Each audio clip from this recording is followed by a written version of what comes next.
Bismillahirrahmanirrahim. Assalamualaikum dan salam sejahtera. Kembali ke Tok Alang Channel. Apa khabar semua? Alhamdulillah hari ini kita dapat kembali buat video. Ini pun dalam seminggu dah saya tak bersiaran ni. Tapi tak apalah, kadang-kadang kita perlukan masa. Sebab bukan ada tajuk sangat kadang-kadang nak buat kan. Asyik kita pasal kebun saya je. Okey, hari ini kita akan buat satu perkongsian mengenai pokok duri hitam yang ada di depan saya ni. Kita jarang buat pokok duri hitam kan. Tapi sebelum itu seperti biasa, kepada sahabat-sahabat, bolehlah membantu kami memperkembangkan lagi channel kita ini dengan menekan butang subscribe dan juga loceng notifikasi sebagai tanda sokongan. Kami sangat hargainya di Tok Alang Channel. Di depan saya ni, pokok duri hitam ini mempunyai sejarah yang agak panjang juga sebenarnya. Sepatutnya pokok ni dah tinggi. Tapi ada macam-macam sejarah berlaku pada dia. Hari ini saya nak tunjukkan. Yang pertama, ada 2-3 perkara saya nak cerita ni. Yang pertama mengenai dahan-dahan yang terkulai patah dan semalam sebenarnya saya datang. Saya tengok dah macam ni. Jadi saya tak bawa kamera, jadi saya biar dulu hari ni saya datang. Jadi kita nak tunjuk. Jadi apa yang berlaku sebenarnya di kawasan inilah. Jadi sekali imbas kita tengok, kemungkinan besar kita ingat mungkin gangguan monyet ataupun kera lah. Tapi bagi saya, kalau monyet ataupun kera yang ganggu, mungkin akan habis dah pokok ni Dan macam saya kata tadi lah sejarah dia, kalau tuan-tuan tengok sebelum itu, andaian saya agakkan saya lah sebenarnya ialah angin. Sebab kawasan kebun saya ni, sekali-sekali mari angin, dia agak kuat sikit lah. Dia ada laluan dia, dekat depan sana tu, MDUR 88 yang saya baru tanam tu, memang satu laluan angin, dia datang pada sengit tu, ataupun dekat belakang ni. Jadi insyaAllah lah, kalau kelapa sawit kat luar ni dah tinggi esok, jadi dia akan dapat menyerap angin. Jadi mula-mula, kita datang, jadi kita kena gunting kita buang dululah. Selepas ni saya nak tunjukkan sejarah pokok ni Mula-mula kita buang ni dulu. Kita gunting kalau yang macam ni, kalau kita tarik kan, dia akan jadi terkoyak lah ni. Kita cari gunting yang macam ni, senang nak buat kerja. Yang ujung dia begini Okay. 1, 2, 3. Ni dahan yang panjang ni, tuan-tuan tengok memang sangat rugi lah dipanggil tapi tak rugi.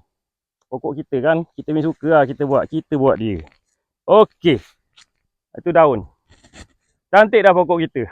Tak payah pruning. Maksud saya sejarah yang panjang itu, pokok ni sebenarnya kalau tuan-tuan tengok bentuk dia agak kelakar sikit kan.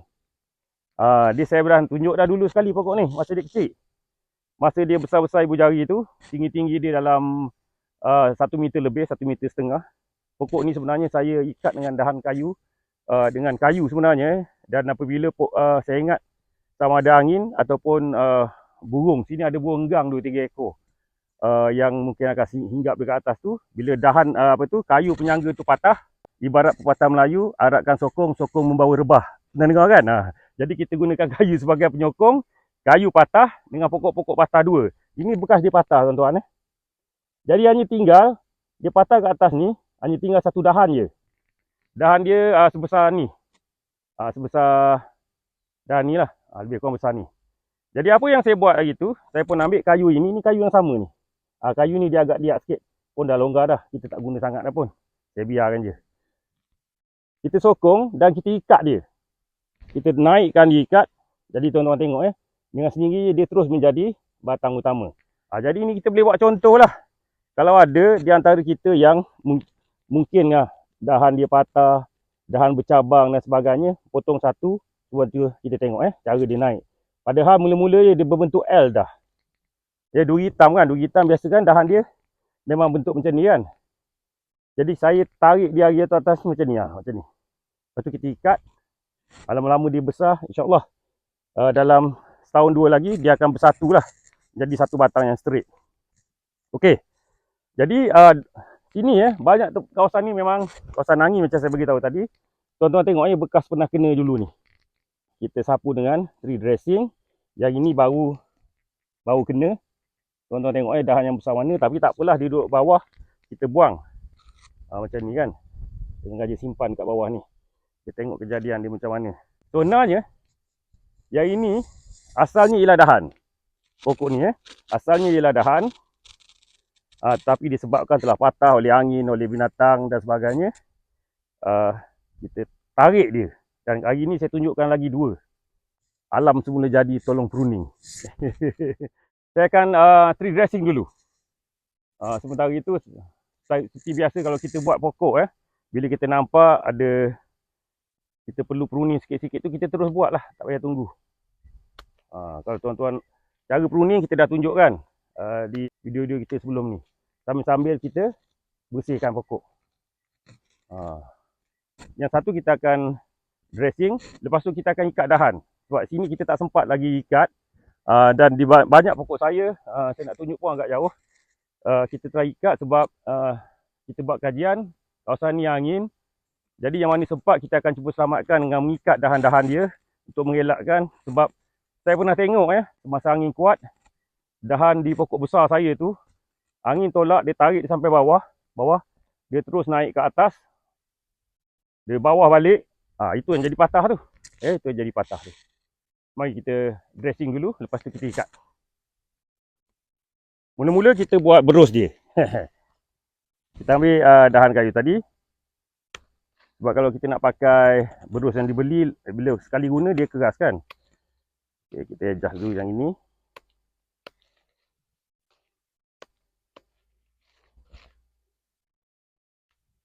Okay, tu. Kita buat menyerong. Okay. Mari kita tengok. Redressing saya pun nak habis dah ni.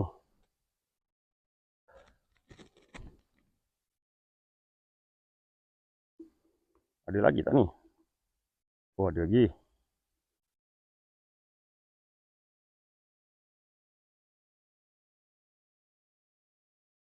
Ini untuk memastikan air tidak terkena air hujan dan sebagainya, untuk mengelakkan daripada jangkitan kulat. Pokok durian ni manja. Kadang-kadang kita demam, kita tak pergi klinik. Tapi kalau pokok demam, cepat-cepat kita ubat dia. Lain cara dia macam jaga anak.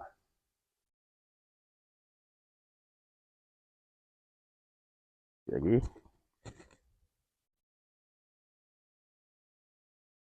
Kepada yang tak ada tree dressing, tuan-tuan boleh ambil langkah semerta dengan beli cat spray dalam tin tu kan.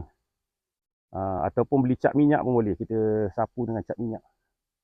Cat papan tu kan, cat minyak. Ataupun cat spray tu lagi senang, kita spray je. Okey.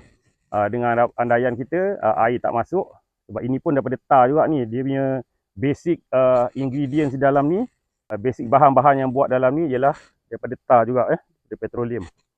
Hasil apa tu, produk sampingan petroleum. Ni dahan yang kasar yang lagi tu, yang kita tak buat lagi. Tak apa, insyaAllah.